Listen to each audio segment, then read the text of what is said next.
Welcome to another episode of Elixir Talks, where we discuss information which simplifies real estate and enables you to achieve your goals better.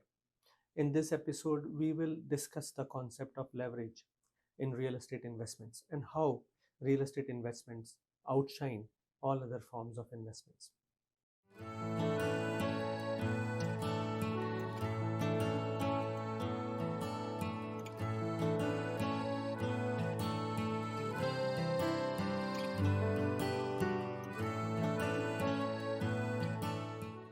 What does leverage mean in real estate investments?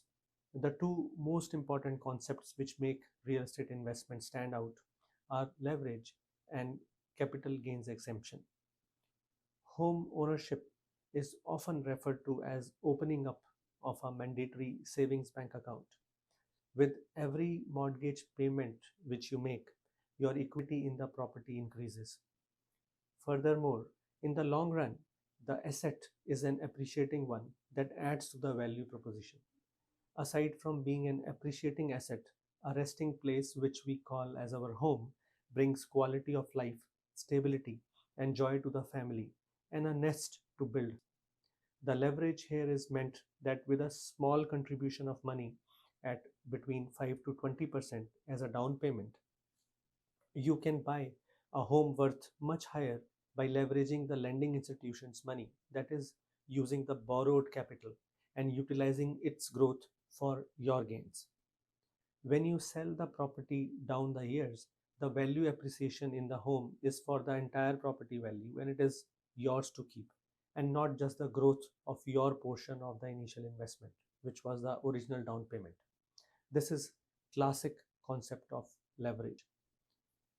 To understand it clearly, let us consider an example. Suppose Joe and Jill buy a home for $450,000 by putting $45,000, which is 10%, as a down payment, and it rises in value by 4% year after year. So the gain is 18,000. The return on their initial down payment investment is 40%. If you reduce the other costs involved in the closing cost or interest payments, the growth still dominates the expenses. Further, we should add to this the growth, the principal component which is paid off with every mortgage payment, increasing their home equity. On the other hand, if Joe and Jill had continued to stay in a rental and instead bought a bond or a GIC with 4% return on their initial investment of 45K, it would have given them a return of $1,800 and no addition to their equity as they were paying rent all this time. To bring the point home, let us extend this scenario to 5 years of duration.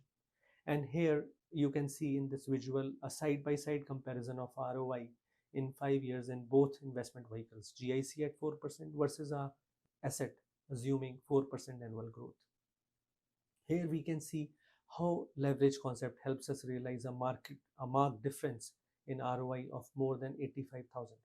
We should also note here that we didn't add to this the equity which will be developing in this asset in 5 years as part of principal repayment.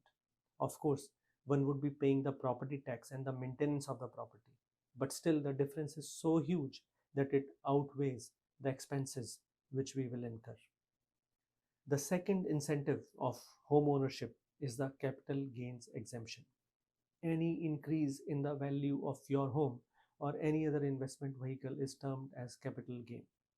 Any gains in the mutual fund, stocks, bonds, or GICs get added to your annual income, and you pay taxes based on your tax bracket. However, capital gains realized are exempt for tax purposes for a primary residence in Canada. This makes home ownership much more appealing for first-time home buyers. This 100% tax exemption benefit is applicable only when you sell your primary residence. This is not true for secondary property, where 50% of the capital gain will be taxable.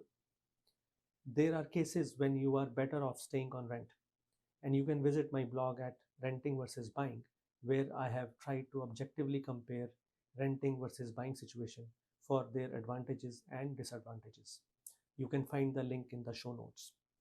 Thanks for watching, and if you like this episode, do subscribe for more such content and share with friends who are looking to understand the concept of leverage in real estate investments. Stay positive, and I will see you soon.